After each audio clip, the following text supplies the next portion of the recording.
আল্লাহর দ্বীনের ভিত্তিতে তৈরি করা হয়।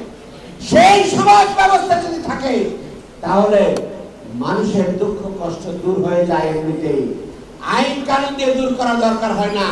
তারপরে আইন যে তৈরি হয়েছে, মুহাম্মদুর রাসূলুল্লাহ সাল্লাল্লাহু আলাইহি ওয়াসাল্লাম বলছেন, আমার মেয়ে তদবির হয় না, এখন কিন্তু তদবিরের সময়।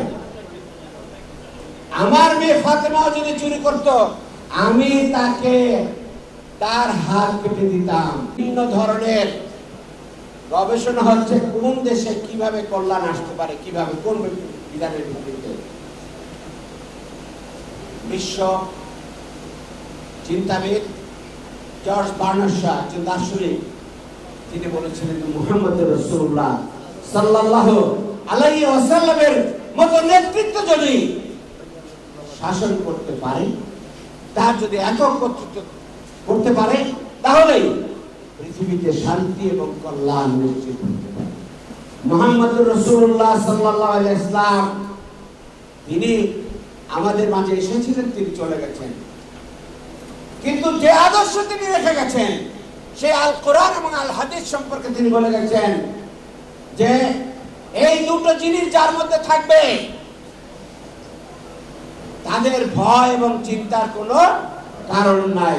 আল্লাহর দান সেই সূর্য, চন্দ্র, গ্রহ, নক্ষত্র, এগুলো হচ্ছে প্রাকৃতিক দান, আর আল্লাহর দান হিসেবে আল কোরআন হচ্ছে সবচেয়ে বড় দান। মানব জাতির কল্যাণের জন্য আল্লাহ তাআলা যেটা দিয়েছিলেন সেটাও কোনোদিন ম্লান হবে না, পুরান হবে না, সেটা চিরআধুনিক। আলহামদুলিল্লাহ, সেই আধুনিক বিধানের ভিত্তিতেই যদি সমাজ পরিবর্তন হয় তাহলে বৈষম্যহীন সমাজ গঠন করা সম্ভব।